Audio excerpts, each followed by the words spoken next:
आइए सुनते हैं रॉबर्ट कियोसाकी की ये किताब रिच डैड पुअर डैड। अध्याय 1, परिचय। अधिकतर लोग अपनी पूरी जिंदगी पैसे के लिए काम करते हैं, लेकिन अमीर लोग पैसे को अपने लिए काम पर लगाना सीखते हैं। पारंपरिक शिक्षा हमें नौकरी पाना, सैलरी कमाना और बिल भरना सिखाती है, लेकिन ये हमें फाइनेंशियल फ्रीडम हासिल करना नहीं सिखाती। इस किताब में आप सीखेंगे कि अमीर बनने के लिए ज्यादा कमाने की नहीं, बल्कि पैसे को सही तरीके से बढ़ाने की जरूरत है। एसेट्स और लायबिलिटीज का सही ज्ञान होना जरूरी है। जो लोग सिर्फ तनख्वाह पर निर्भर रहते हैं, वे हमेशा रैट रेस में फंसे रहते हैं।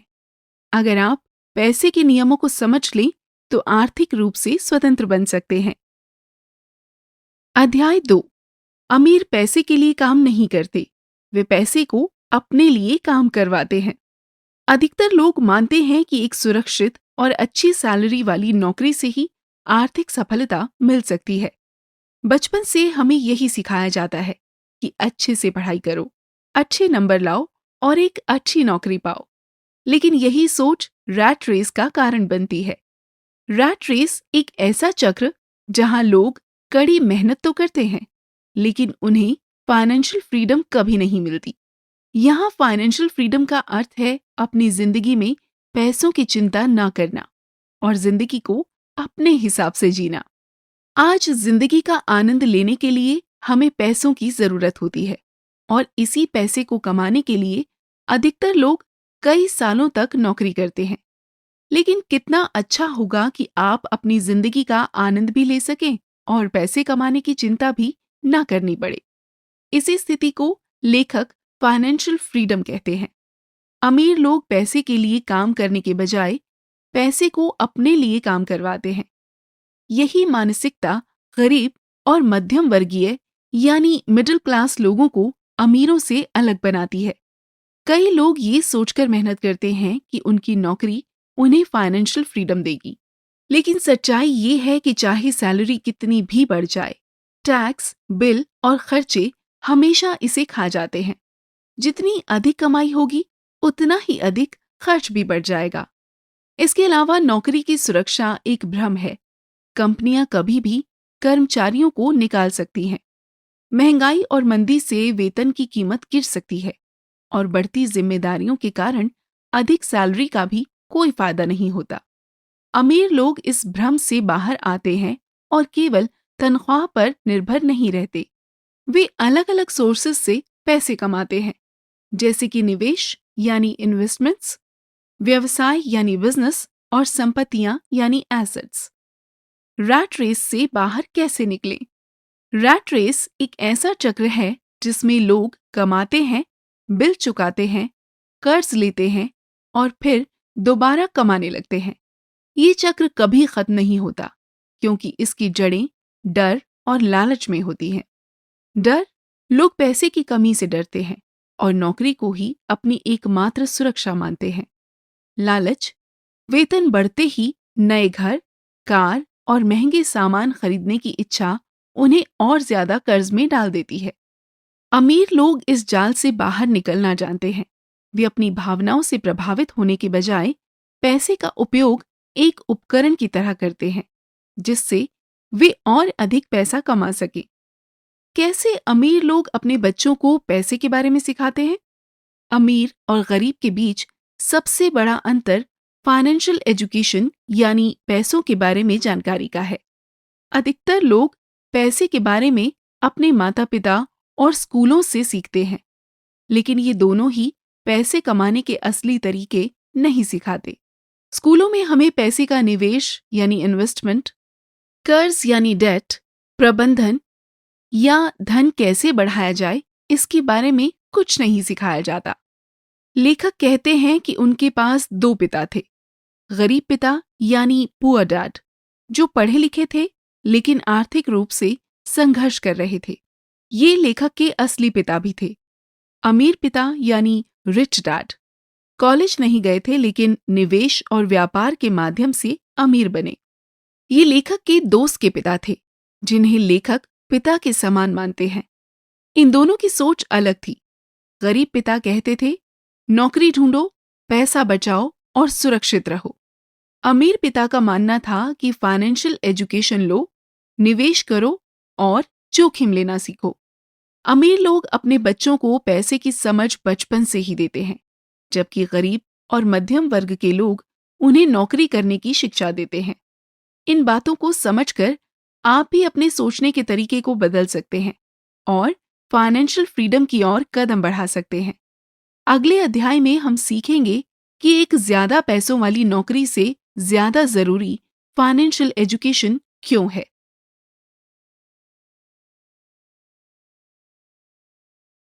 अध्याय 3, फाइनेंशियल एजुकेशन का महत्व।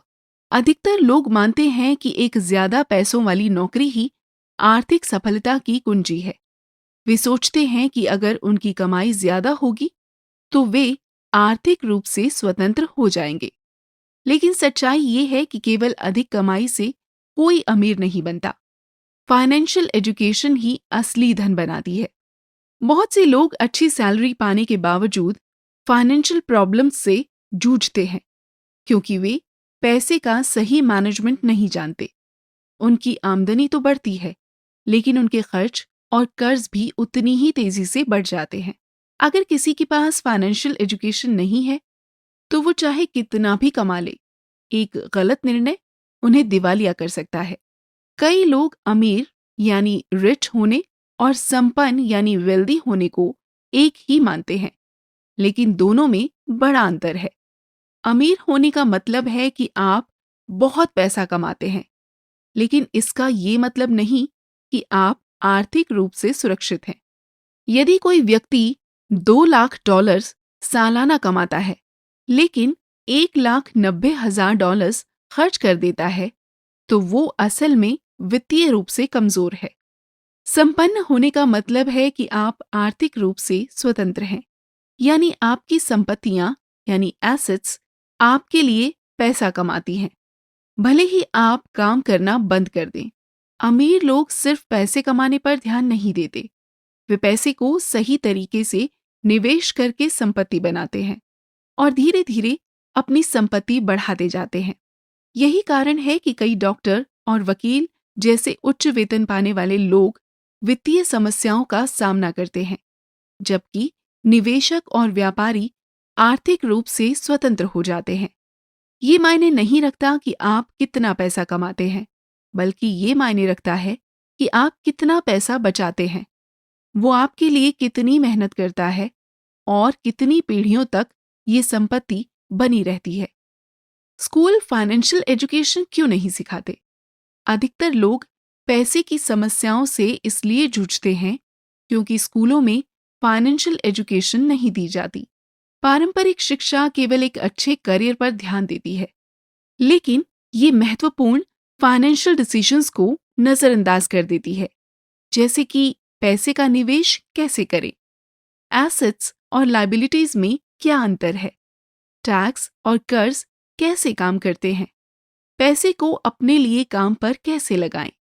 इसका परिणाम ये होता है कि ज्यादातर लोग पैसा कमाना सीखते हैं, लेकिन उसे सही तरीके से मैनेज या बढ़ाना नहीं सीखते। वे नौकरी पाते हैं, कर्ज लेते हैं और फिर पूरी जिंदगी फाइनेंशियल लायबिलिटीज में फंसे रहते हैं। अमीर लोग इस कमी को समझते हैं। वे अपने बच्चों को सिर्फ अच्छी नौकरी पाने की सीख नहीं देते, बल्कि व्यवसाय, इन्वेस्टमेंट और पैसिव इनकम के महत्व को समझाते हैं। पैसिव इनकम का अर्थ है आय का ऐसा जरिया जिसके लिए आपको काम ना करना पड़े। लेखक बताते हैं कि किसी व्यक्ति की फाइनेंशियल स्टेटस का निर्धारण इस बात से होता है कि उसका कैश फ्लो कैसा है, यानी पैसे का आवागमन कैसे होता है। गरीब लोग पैसा कमाते हैं, खर्च कर देते हैं, हर महीने नए सिरे से शुरू करते हैं। मध्यम वर्ग पैसा कमाते हैं, घर कार जैसी लायबिलिटीज खरीदते हैं, कर्ज और खर्च चुकाते हैं, बचत और निवेश के लिए बहुत कम पैसा बचता है। अमीर लोग पैसा कमाते हैं, संपत्तियां यानी एसेट्स खरीदते हैं, एसेट्स पैसा कमाते हैं, इस पैसे को दोबारा निवेश करते हैं और अपनी एसेट बढ़ाते हैं। यही कारण है कि अमीर और अमीर होते जाते हैं, जबकि गरीब और मध्यम वर्ग वित्तीय रूप से संघर्ष करते रहते हैं। अधिक आय कभी भी गलत पैसे की आदतों को ठीक नहीं कर सकती। केवल फाइनेंशियल एजुकेशन ही इसका समाधान है। हमारी सबसे शक्तिशाली संपत्ति हमारा दिमाग है। यदि इसे सही तरीके से प्रशिक्षित किया जाए, तो ये अपार संपत्ति पैदा कर सकता है। अगले अध्याय में आप सीखेंगे कि असली संपत्ति यानी एसेट और लायबिलिटी में क्या अंतर होता है। हम जानेंगे कि वो कौन सी सबसे बड़ी फाइनेंशियल गलती है जो अधिकतर लोग करते हैं और ये उन्हें कैसे गरीब बनाए रखती है। अध्याय 4, एसेट्स और लायबिलिटीज को समझना। अधिकतर लोग संपत्ति यानी एसेट्स और लायबिलिटीज के बीच का अंतर नहीं समझते और यही सबसे बड़ी फाइनेंशियल गलती होती है। लोग अक्सर ये मानते हैं कि जो भी चीज मूल्यवान है, जैसे घर, कार या महंगे सामान, वो एक संपत्ति है। लेकिन सच्चाई ये है कि इनमें से कई चीजें वास्तव में लायबिलिटीज होती हैं, क्योंकि वे आपकी जेब से पैसा निकालती हैं, ना कि उसमें जोड़ती हैं। आसान शब्दों में कहा जाए तो एसेट्स आपके लिए पैसा पैदा करते हैं या जिनकी कीमत भविष्य में बढ़ती रहती है। वहीं लायबिलिटीज ऐसी चीजें होती हैं जिनकी वजह से आपके खर्चे बढ़ते हैं या भविष्य में जिनकी कीमत कम होती रहती है। अमीर लोग इस अंतर को स्पष्ट रूप से समझते हैं। वे ऐसी संपत्तियां खरीदते हैं जो आय उत्पन्न करती हैं, जबकि गरीब और मध्यम वर्गीय लोग ऐसी चीजों में पैसा लगाते हैं जो उनकी फाइनेंशियल स्थिति को कमजोर करती हैं। यही वो अंतर है जो ये तय करता है कि कौन सा व्यक्ति संपत्ति बनाता है और कौन जीवन भर आर्थिक संघर्ष करता रहता है। ज्यादातर लोग आर्थिक रूप से संघर्ष इसलिए करते हैं क्योंकि वे एसेट्स और लायबिलिटीज में फर्क नहीं कर पाते। अमीर और गरीब लोग पैसे का उपयोग कैसे करते हैं? गरीब और मध्यम वर्ग के लोग अपनी आय को उन चीजों पर खर्च करते हैं जो देखने में एसेट लगती हैं, लेकिन वास्तव में लायबिलिटीज होती हैं। उदाहरण के लिए, जब उनकी सैलरी बढ़ती है या बोनस मिलता है, तो वे अक्सर बड़ा घर खरीद लेते हैं, जिससे मासिक कर्ज और देखभाल खर्च बढ़ जाता है। महंगी कार लेते हैं, जिससे बैंक लोन, पेट्रोल, इंश्योरेंस की लागत बढ़ती है। महंगे गैजेट्स या महंगी छुट्टियों पर खर्च करते हैं, जो कोई आय नहीं उत्पन्न करते। ये चीजें कुछ समय के लिए आर्थिक प्रगति का एहसास कराती हैं, लेकिन वास्तव में वे फाइनेंशियल बोझ बढ़ा देती हैं और लोगों को रैट रेस में फंसाए रखती हैं। दूसरी ओर अमीर लोग एसेट्स खरीदते हैं, ऐसी चीजें जो हर महीने उनके लिए पैसा बनाती हैं। वे अपनी आय को इन जगहों पर लगाते हैं। किराए पर दी जाने वाली एसेट्स, जैसे दुकान या मकान, जो पैसिव इनकम उत्पन्न करते हैं। शेयर और बॉन्ड, जो समय के साथ बढ़ते हैं। व्यवसाय या बिजनेस, जो एसेट और फाइनेंशियल फ्रीडम प्रदान करते हैं। इस रणनीति के कारण वे बिना नौकरी पर निर्भर रहे अपनी आय बढ़ा सकते हैं। समय के साथ उनके एसेट्स इतनी आय उत्पन्न करने लगते हैं कि वे अपने सभी खर्च पूरे कर सकें, और इसी को वित्तीय स्वतंत्रता यानी फाइनेंशियल फ्रीडम कहते हैं। आपका घर संपत्ति नहीं है। एक सबसे बड़ा मिथक जिसे लोग मानते हैं वो ये है कि मेरा घर मेरी सबसे बड़ी संपत्ति है। लेकिन सच्चाई ये है कि जब तक घर किराए पर देकर आय नहीं ला रहा, वो एक लायबिलिटी है। ऐसा इसलिए क्योंकि घर खरीदने के लिए मासिक कर्ज यानी ईएमआई चुकाना पड़ता है। इसमें प्रॉपर्टी टैक्स और रखरखाव लागत होती है। ये कभी भी पैसिव इनकम उत्पन्न नहीं करता जब तक इसे किराए पर ना दिया जाए। अमीर लोग समझते हैं कि घर केवल तब संपत्ति होता है जब वो पैसा कमाता है, सिर्फ इसलिए नहीं कि उसका मूल्य अधिक है। यही कारण है कि वे अपने जीवन स्तर को बढ़ाने से पहले ऐसी संपत्तियां खरीदते हैं जो उनके लिए पैसा कमाए। संपत्ति वो होती है जो आपकी जेब में पैसा डालती है। लायबिलिटी वो होती है जो आपकी जेब से पैसा निकालती है। फाइनेंशियल फ्रीडम की ओर पहला कदम ये समझना है कि आपकी संपत्ति का मूल्य आपकी कमाई से नहीं, बल्कि आपके पास कितने एसेट्स हैं, इससे तय होता है। अगले अध्याय में आप सीखेंगे कि केवल पैसा कमाना पर्याप्त नहीं है। सच्ची फाइनेंशियल फ्रीडम व्यवसाय और इन्वेस्टमेंट से आती है, जो धन उत्पन्न करते हैं। अध्याय 5, फाइनेंशियल फ्रीडम के लिए बिजनेस और इन्वेस्टमेंट्स का महत्व। अधिकतर लोग पूरी जिंदगी पैसे के लिए काम करते रहते हैं, लेकिन ये नहीं सीखते कि पैसे को अपने लिए कैसे काम पर लगाएं। अमीर लोग जानते हैं कि असली फाइनेंशियल फ्रीडम सिर्फ नौकरी से नहीं, बल्कि बिजनेस और इन्वेस्टमेंट से आती है, जो लगातार पैसा कमाते रहते हैं। ज्यादातर लोग मानते हैं कि उनकी नौकरी ही उन्हें अमीर बना सकती है। वे सालों तक मेहनत करते हैं, प्रमोशन का इंतजार करते हैं और सैलरी बढ़ाने की कोशिश करते हैं। लेकिन सच्चाई ये है कि अगर आप काम करना बंद कर दें, तो आपकी सैलरी भी बंद हो जाएगी। अमीर लोग सिर्फ तनख्वाह पर निर्भर नहीं रहते, वे ऐसा सिस्टम बनाते हैं जो उनके लिए पैसे कमाते रहे। नौकरी आपके खर्चे चुकाती है, लेकिन बिजनेस आपको अमीर बनाता है। आपकी नौकरी आपको हर महीने एक फिक्स सैलरी देती है, जिससे आप अपने खर्च पूरे करते हैं। लेकिन इससे आप वास्तव में फाइनेंशियल फ्री नहीं बन सकते।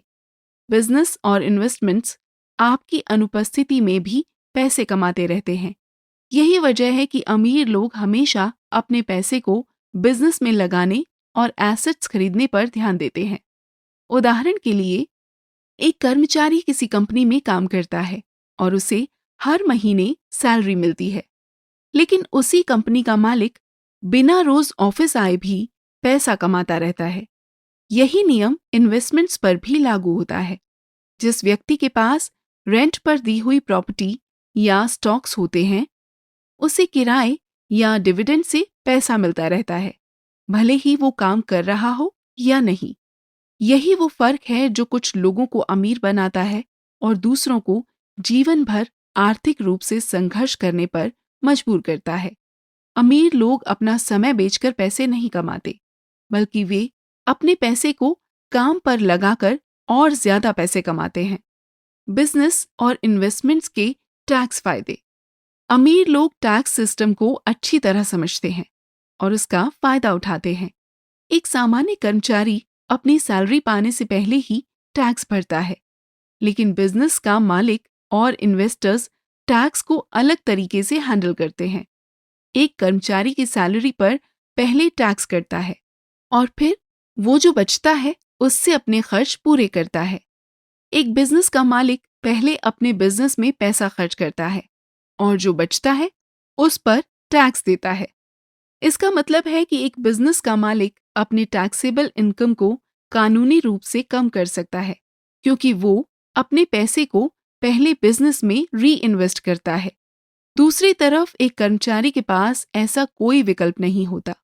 यही वजह है कि अमीर लोग अपने पैसे को सिस्टम के अंदर रहकर समझदारी से इस्तेमाल करते हैं, बजाय इसके कि वे सिर्फ और ज्यादा मेहनत करें। अगले अध्याय में आप सीखेंगे कि अमीर लोग टैक्स को कानूनी रूप से कैसे कम करते हैं और फाइनेंशियल नियमों का उपयोग करके अपने एसेट्स कैसे सुरक्षित रखते हैं। अध्याय 6, अमीर लोग टैक्स को कैसे कम करते हैं। ज्यादातर लोग अपनी पूरी जिंदगी पैसे के लिए मेहनत करते रहते हैं, लेकिन अमीर लोग सिस्टम को अपने लिए काम करवाते हैं। एक सबसे बड़ा अंतर जो अमीरों को बाकी लोगों से अलग करता है, वो है टैक्स और फाइनेंशियल नियमों की समझ। आमतौर पर लोग मानते हैं कि टैक्स भरना अनिवार्य है और इसमें कोई विकल्प नहीं होता। लेकिन अमीर लोग जानते हैं कि टैक्स सिस्टम उन लोगों को फायदा देता है जो फाइनेंशियली समझदार होते हैं। सरकारें उन लोगों को टैक्स में छूट देती हैं जो नौकरियां पैदा करते हैं, बिजनेस खोलते हैं और इन्वेस्टमेंट्स के जरिए अर्थव्यवस्था को बढ़ावा देते हैं। इसलिए अमीर लोग टैक्स को कम करने और अपनी संपत्ति बढ़ाने के लिए सही नियमों को समझते और इस्तेमाल करते हैं। जितना ज्यादा आप पैसे और टैक्स के बारे में सीखते हैं, उतना ज्यादा पैसा आप बचा सकते हैं। कर्मचारियों को सबसे ज्यादा टैक्स क्यों भरना पड़ता है? सबसे बड़ी फाइनेंशियल समस्या ये है कि एक कर्मचारी अपनी कमाई का सबसे ज्यादा हिस्सा टैक्स में चुका देता है। जब एक कर्मचारी सैलरी पाता है तो सरकार पहले टैक्स काट लेती है और फिर जो बचता है वो उनके खर्चों के लिए होता है। यही कारण है कि चाहे उनकी सैलरी बढ़ भी जाए फिर भी वे आर्थिक रूप से परेशान रहते हैं, क्योंकि जैसे जैसे उनकी कमाई बढ़ती है वैसे वैसे उनके टैक्स भी बढ़ते जाते हैं। टैक्स सिस्टम उन लोगों को फायदा देता है जो आर्थिक विकास में योगदान देते हैं, यानी बिजनेस के मालिक और इन्वेस्टर्स। सरकारें बिजनेस और इन्वेस्टमेंट्स को बढ़ावा देने के लिए टैक्स छूट यानी टैक्स बेनिफिट्स देती हैं। अमीर लोग इस सिस्टम को समझते हैं और कानूनी तरीके से टैक्स को कम करके अपनी संपत्ति बढ़ाते हैं। अमीर लोग टैक्स को कम करने के लिए बिजनेस खोलते हैं और कंपनियां बनाते हैं। कॉरपोरेशन सिर्फ एक बिजनेस स्ट्रक्चर नहीं है, बल्कि ये एक फाइनेंशियल टूल है जो बिजनेस मालिकों को ये फायदा देता है। टैक्स कटने से पहले पैसा कमाने का मौका, बिजनेस खर्चों को टैक्स से पहले निकालने की छूट, अपने निजी संपत्ति को बिजनेस की लायबिलिटीज से बचाने का तरीका। अमीर लोग कर्ज यानी डेट का इस्तेमाल संपत्ति बढ़ाने के लिए कैसे करते हैं? गरीब और अमीर लोगों के बीच का एक बड़ा अंतर ये भी है कि वे कर्ज यानी लोन को किस तरह से देखते और इस्तेमाल करते हैं। बुरा कर्ज यानी बैड डेट यानी क्रेडिट कार्ड, कार लोन और ऐसे कर्ज जो पैसे बनाने के बजाय खर्च बढ़ाते हैं। अच्छा कर्ज यानी गुड डेट यानी ऐसा लोन जिससे संपत्ति खरीदी जा सके, जो पैसा कमा सके, जैसे कि किराए पर दी जाने वाली प्रॉपर्टी, बिजनेस या इन्वेस्टमेंट्स। अमीर लोग दूसरे लोगों के पैसे, अदर पीपल्स मनी का इस्तेमाल करके ऐसी संपत्ति खरीदते हैं जो उनके लिए लगातार पैसा कमाती है। उदाहरण के लिए, अगर कोई इन्वेस्टर बैंक से लोन लेकर किराए पर देने के लिए प्रॉपर्टी खरीदता है तो उस प्रॉपर्टी का किराया उसकी ईएमआई और अन्य खर्चों को कवर कर सकता है। साथ ही समय के साथ उस प्रॉपर्टी का मूल्य भी बढ़ता है, जिससे उसकी संपत्ति और बढ़ती जाती है। यही कारण है कि अमीर लोग कर्ज को सही तरीके से इस्तेमाल करके अपनी संपत्ति बढ़ाते हैं, जबकि गरीब लोग कर्ज को खर्च बढ़ाने के लिए इस्तेमाल करते हैं।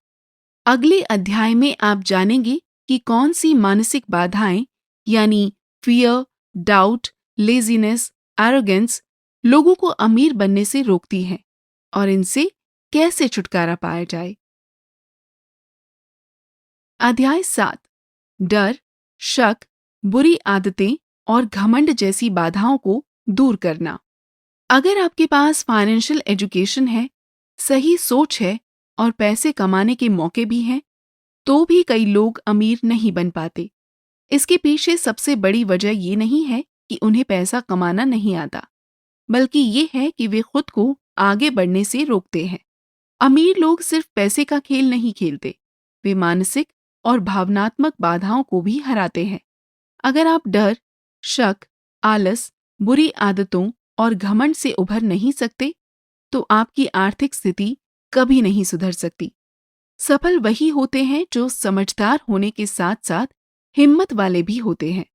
ज्यादातर लोग पैसे खोने के डर से कभी इन्वेस्टमेंट नहीं करते या बिजनेस शुरू नहीं करते, लेकिन डर सबको लगता है। फर्क सिर्फ ये है कि अमीर और गरीब लोग इस डर को कैसे संभालते हैं। गरीब और मध्यम वर्ग के लोग डर की वजह से रुक जाते हैं। वे जोखिम लेने से बचते हैं और इसलिए कभी आगे नहीं बढ़ पाते। अमीर लोग डर को अपनी ताकत बनाते हैं। वे जानते हैं कि हर गलती एक सीख होती है, इसलिए वे जोखिम को समझकर, सही रिसर्च करके और सोच समझकर कदम उठाते हैं। पैसा खोना असली समस्या नहीं है। समस्या ये है कि आप अपनी गलतियों से सीखें या नहीं। अमीर लोग गलतियां करते हैं, लेकिन वे उनसे सीखकर आगे बढ़ते हैं। हमेशा बहाने खोजने की आदत। कई बार जब कोई अच्छा मौका आता है तो हमारे दिमाग में शक पैदा होता है। अगर ये स्कैम हुआ तो, अगर मुझे इसमें नुकसान हुआ तो? अगर मार्केट गिर गया तो? थोड़ी सावधानी जरूरी है, लेकिन हर चीज पर शक करना सफलता में सबसे बड़ी रुकावट बन सकता है। अमीर लोग जोखिम को नजरअंदाज नहीं करते, लेकिन वे डर के बजाय सही जानकारी जुटाकर निर्णय लेते हैं। वे समझदार लोगों के साथ रहते हैं और प्रॉब्लम्स के बजाय सॉल्यूशन पर ध्यान देते हैं। बुरी आदतें: पहले खर्च करना, फिर निवेश के बारे में सोचना। बहुत से लोग सबसे पहले अपनी सैलरी से खर्च निकालते हैं और फिर जो बचता है उसे निवेश करने की सोचते हैं। यही आदत उन्हें जीवन भर गरीब बनाए रखती है। अमीर लोग सबसे पहले खुद को पैसे देते हैं, यानी अपनी सैलरी या कमाई का एक हिस्सा पहले निवेश में लगाते हैं, फिर खर्चों के बारे में सोचते हैं। इससे वे डिसिप्लिन में रहते हैं और खर्चों को कंट्रोल में रखते हैं। अगर आप अपनी इन्वेस्टमेंट्स को ऑटोमेटिक कर दें, जैसे हर महीने एक फिक्स्ड अमाउंट स्टॉक्स या म्यूचुअल फंड में निवेश करें, तो ये बुरी आदत धीरे धीरे खत्म हो सकती है। घमंड करना और नई चीजें सीखने से बचना: कई लोग मानते हैं कि उन्हें पैसे के बारे में सब कुछ पता है। वे नई बातें सीखना नहीं चाहते, सलाह को नजरअंदाज कर देते हैं और खुद को पहले से ही बहुत समझदार मानते हैं। अमीर लोग हमेशा सीखने के लिए तैयार रहते हैं। वे मेंटोर्स ढूंढते हैं, फाइनेंस से जुड़ी किताबें पढ़ते हैं और हर समय अपनी जानकारी बढ़ाने की कोशिश करते हैं। अगले अध्याय में आप जानेंगे कि क्यों सिर्फ नौकरी करना पर्याप्त नहीं है, असल में सीखना जरूरी है, और सही स्किल्स आपके फाइनेंशियल फ्यूचर को तेजी से बदल सकती हैं। अध्याय 8: पैसे कमाने के लिए नहीं, सीखने के लिए काम करें। अधिकतर लोग एक अच्छी सैलरी वाली नौकरी पाने पर ध्यान देते हैं और अपनी पूरी जिंदगी सिर्फ पैसा कमाने में बिता देते हैं। उन्हें लगता है कि अगर वे ज्यादा कमाएंगे तो आर्थिक सुरक्षा यानी फाइनेंशियल सिक्योरिटी पा लेंगे। लेकिन अमीर लोग अलग सोचते हैं। वे सिर्फ पैसे कमाने के लिए काम नहीं करते, बल्कि नई स्किल्स सीखने के लिए काम करते हैं, ताकि आगे जाकर वे खुद के लिए संपत्ति यानी वेल्थ बना सकें। अगर आप सिर्फ पैसे के लिए काम करते हैं, तो आपकी कमाई हमेशा आपकी मेहनत के घंटों पर निर्भर करेगी। अमीर लोग समझते हैं कि सिर्फ मेहनत करने से आप अमीर नहीं बन सकते। जरूरी ये है कि आप पैसे को अपने लिए काम पर लगाना सीखें। हमारी सबसे बड़ी संपत्ति हमारा दिमाग है। अगर इसे सही तरीके से ट्रेन किया जाए, तो ये अपार धन कमा सकता है। अलग अलग स्किल्स सीखना क्यों जरूरी है? सबसे बड़ी गलती जो लोग करते हैं वो है सिर्फ एक ही फील्ड में स्पेशलिस्ट बनने पर ध्यान देना। स्कूल और कंपनियां लोगों को एक ही काम में एक्सपर्ट बनने के लिए प्रोत्साहित करती हैं, लेकिन यही चीज आगे चलकर फाइनेंशियल ट्रैप भी बन सकती है। अगर आप सिर्फ एक ही चीज करना जानते हैं, तो आपकी कमाई के मौके सीमित हो जाते हैं। अमीर लोग हमेशा कई तरह की स्किल्स सीखने की कोशिश करते हैं, खासकर वे स्किल्स जो पैसा कमाने और उसे बढ़ाने में मदद करती हैं। उदाहरण के लिए, एक डॉक्टर या इंजीनियर अपने प्रोफेशन में बहुत कुशल हो सकते हैं, लेकिन अगर उन्हें पैसे का सही मैनेजमेंट, इन्वेस्टमेंट और बिजनेस का ज्ञान नहीं है, तो वे हमेशा अपनी नौकरी पर निर्भर रहेंगे। अमीर लोग अकाउंटिंग, मार्केटिंग, इन्वेस्टिंग और बिजनेस मैनेजमेंट जैसी चीजें भी सीखते हैं, भले ही वे बाद में ये काम एक्सपर्ट से करवाएं। इसी वजह से कई सफल बिजनेस ओनर्स ने अपने करियर की शुरुआत अलग अलग नौकरियों से की। वे सिर्फ सैलरी के लिए काम नहीं कर रहे थे, बल्कि वे सीख रहे थे कि बिजनेस कैसे चलता है। सेल्स और कम्युनिकेशन स्किल्स क्यों जरूरी हैं? एक सबसे महत्वपूर्ण स्किल जिसे ज्यादातर लोग नजरअंदाज कर देते हैं, वो है सेल्स और कम्युनिकेशन। अगर आप अपने आइडिया, प्रोडक्ट या खुद को सही तरीके से नहीं बेच सकते, तो आपके सफल होने की संभावना कम हो जाती है।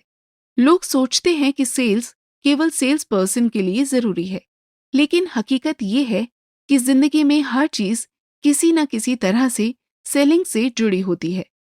जब आप किसी जॉब के लिए इंटरव्यू देते हैं, तो आप अपने स्किल्स बेच रहे होते हैं। जब आप किसी बिजनेस डील के लिए बातचीत करते हैं, तो आप अपने विचार बेच रहे होते हैं। जब आप इन्वेस्टमेंट के लिए पैसे जमा करते हैं, तो आप एक अवसर यानी अपॉर्चुनिटी बेच रहे होते हैं। अमीर लोग प्रभावशाली ढंग से बातचीत करना, समझाना और दूसरों को प्रेरित करना सीखते हैं। वे जानते हैं कि ये स्किल्स सफलता के नए दरवाजे खोल सकती है। अधिकतर लोग जॉब चुनते समय सिर्फ सैलरी को प्राथमिकता देते हैं, लेकिन अमीर लोग जॉब इसलिए चुनते हैं ताकि वे नई स्किल्स और अनुभव हासिल कर सके। वे कभी-कभी कम पैसे वाली जॉब भी कर लेते हैं, लेकिन सिर्फ इसलिए ताकि वे बिजनेस, निवेश और पैसा कमाने के असली तरीके सीख सके। उदाहरण के लिए, कई सफल बिजनेस ओनर्स ने अपने करियर की शुरुआत सेल्स जॉब से की थी। वे आजीवन सेल्स पर्सन नहीं बनना चाहते थे, लेकिन वे सीखना चाहते थे कि ग्राहकों से कैसे बात करें, रिजेक्शन को कैसे संभालें और डील कैसे फाइनल करें। अमीर लोग ये भी जानते हैं कि सीखने का सबसे अच्छा तरीका उन लोगों के आसपास रहना है जो पहले से सफल हैं। वे मेंटोर्स ढूंढते हैं, उनसे सीखते हैं और अपने नेटवर्क को मजबूत करते हैं। अगर आप अमीर बनना चाहते हैं, तो जोखिम को संभालना, फेलियर्स को सीखना और इन्वेस्टर की तरह सोचना सीखें, सिर्फ कर्मचारी की तरह नहीं। अगले अध्याय में आप जानेंगे कि अपनी फाइनेंशियल स्थिति को खुद कैसे नियंत्रित करें और जो कुछ आपने सीखा है उसे सही तरीके से लागू करके असली संपत्ति कैसे बनाई जाए। अध्याय 9, फाइनेंशियल फ्रीडम की यात्रा शुरू करने के कदम। ज्यादातर लोग अपनी फाइनेंशियल इंडिपेंडेंस के लिए दूसरों पर निर्भर रहते हैं। वे सोचते हैं कि उनकी नौकरी, सरकार या कोई और उनके पैसे को सुरक्षित रखेगा।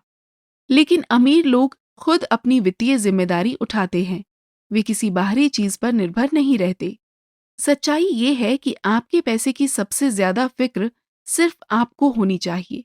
अगर आप अपने फाइनेंशियल फ्यूचर को नियंत्रित नहीं करेंगे, तो कोई और इसे अपने फायदे के लिए नियंत्रित कर लेगा, चाहे वो आपकी नौकरी हो, बैंक हो या सरकार। लोग आर्थिक रूप से संघर्ष क्यों करते हैं? बहुत से लोग बाहरी कारणों को दोष देते हैं, जैसे नौकरी की कमी, महंगाई या आर्थिक मंदी।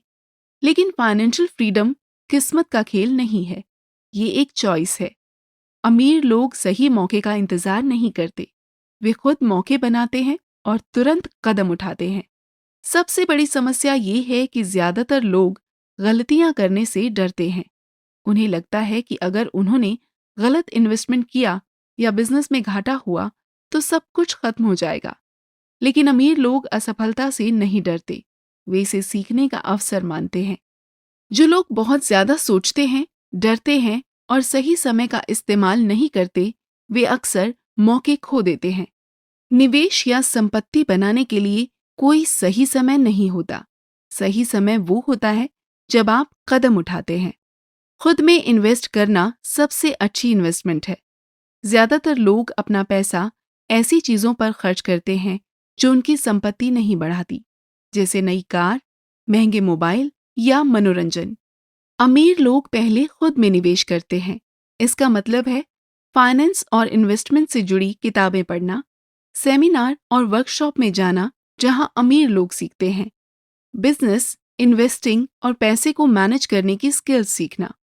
अमीर लोग जानते हैं कि असली संपत्ति पहले उनके दिमाग में बनती है, फिर उनके बैंक अकाउंट में। लेखक कहते हैं, जितना ज्यादा आप सीखते हैं, उतना ज्यादा आप कमाते हैं। बहुत से लोग फाइनेंशियल फ्रीडम के बारे में सोचते हैं, लेकिन वे पहला कदम नहीं उठाते। अमीर लोग जानते हैं कि छोटे छोटे कदम भी बड़े नतीजे ला सकते हैं, जैसे गैर जरूरी खर्चों को कम करें और लायबिलिटीज को हटाएं। सिर्फ सैलरी बढ़ाने पर ध्यान ना दें, बल्कि एसेट्स बनाने पर ध्यान दें। ऐसे लोगों के साथ समय बिताएं जो पैसे के सही नियम जानते हैं। जोखिम लेने से डरे नहीं, हर असफलता एक सीख होती है। अगर आप आज ही शुरुआत करते हैं और इस पर टिके रहते हैं, तो फाइनेंशियल फ्रीडम कोई सपना नहीं, बल्कि आपकी रोजमर्रा की आदतों का परिणाम होगी। ये अंत नहीं है, बल्कि आपकी आर्थिक स्वतंत्रता की यात्रा की शुरुआत है। सवाल ये है कि क्या आप कदम उठाएंगे या बस इंतजार करते रहेंगे। अध्याय 10 सारांश। आप हर सुबह उठकर नौकरी पर जाते हैं, मेहनत करते हैं और महीने के अंत में आपकी सैलरी सीधे किराए, बिल और कर्ज में चली जाती है। क्या ये आपकी कहानी है? अगर हाँ, तो आप भी उसी रैट रेस में फंसे हैं जिसमें दुनिया के ज्यादातर लोग हैं। लेकिन अमीर लोग इस रेस में भागते ही नहीं हैं। वे पैसे के लिए नहीं, बल्कि पैसे को अपने लिए काम पर लगाते हैं। इस किताब से हमने सीखा कि अगर आप अमीर बनना चाहते हैं, तो पहला कदम ये समझना है कि पैसा कैसे काम करता है। स्कूल आपको नौकरी करना सिखाता है, लेकिन अमीर बनने का असली पाठ आपको खुद सीखना होगा। एसेट्स खरीदें जो आपके लिए पैसा बनाए, जैसे रियल एस्टेट, स्टॉक्स या बिजनेस। लाइबिलिटीज से बचें जो सिर्फ आपका पैसा खाते हैं, जैसे लोन, क्रेडिट कार्ड खर्च और बड़ी गाड़ियों की ईएमआई। टैक्स और इन्वेस्टमेंट के नियम सीखें ताकि आप कानूनी रूप से पैसे बचाकर उसे बढ़ा सकें। अब ये आप पर है। क्या आप पूरी जिंदगी तनख्वाह के भरोसे जीना चाहते हैं या खुद के लिए एक नया भविष्य बनाना चाहते हैं? आज से पहला कदम उठाएं, सीखें, निवेश करें और अपने पैसे को अपने लिए काम करने दें। आप सुन रहे थे रिच डैड पुअर डैड, जिसके लेखक हैं रॉबर्ट कियोसाकी। ये समरी आपको कैसी लगी? इस पर अपने सुझाव, परेशानियां या किसी नई समरी को ऐड करने के लिए हमें कॉन्टैक्ट अस से संदेश भेजें। तब तक के लिए सुनते रहिए और हर रोज आगे बढ़ते रहिए।